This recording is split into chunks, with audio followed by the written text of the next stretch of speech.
want to talk about fear. And whenever Yes. I see interviews with climbers, especially kind of in the mainstream media, it's always the question of like, aren't you scared? Which I always feel like is a little bit of a cheesy question. So I want to approach the question of fear from a little bit of a different approach with you.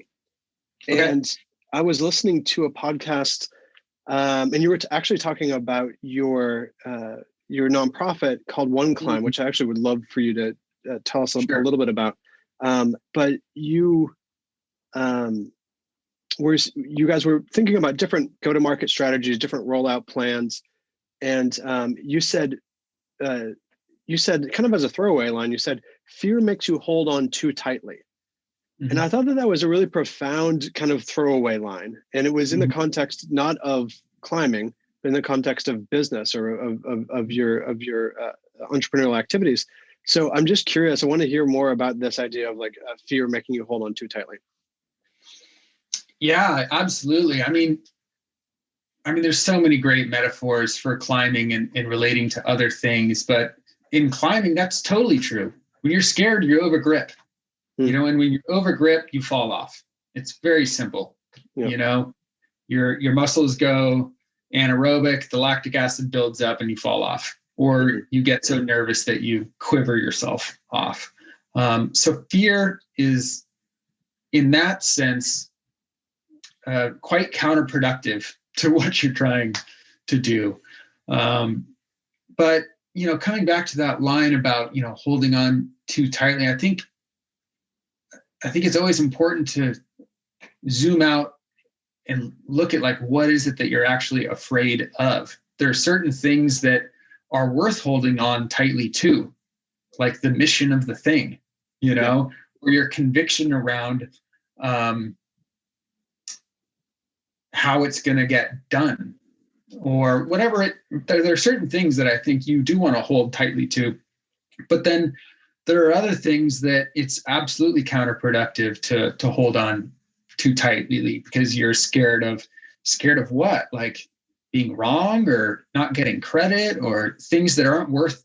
A lot of times we're afraid of, and we hold on too tightly to things that don't actually matter, And I think the trick is to learn how to discern between the two. So the analogy in climbing would be acknowledging the difference between like perceived fear and like actual fear. The difference between like risk and consequence. So often these things are considered to be the same, but really they're not. Like one consequence is absolute and risk is like totally relative to so many different factors. Risk is just an odds game. Consequence is like gravity. It's like a law of physics that you're not going to change, So in climbing, understanding what you're afraid of and why is so, so important, because sometimes it can just be a little switch. Like, okay, what am I afraid of? Like if falling, okay, why am I afraid of falling? I'm afraid of the gear ripping out. Okay, what happens if the gear rips out? And then, or maybe you take that fall and you realize it's not that scary after all. And then you're no longer afraid of it.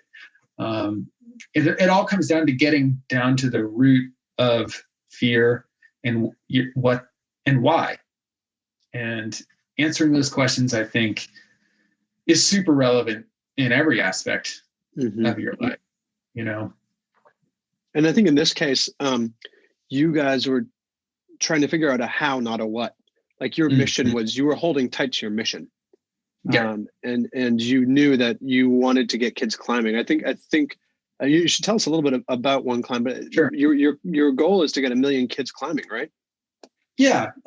Basically, I believe that climbing is the power to change the trajectory of a kid's life. So therefore, I want to provide that opportunity to as many kids as possible that wouldn't otherwise have it. So when I started to think about what it would take to introduce 1 million kids to climbing, it was like, wow, that's really intimidating. How do you go about having that kind of impact in the world?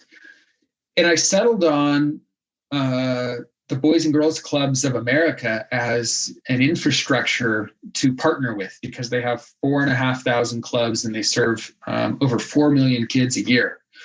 So for the longest time, climbing, and still for the most part, has this build it and they will come kind of mentality.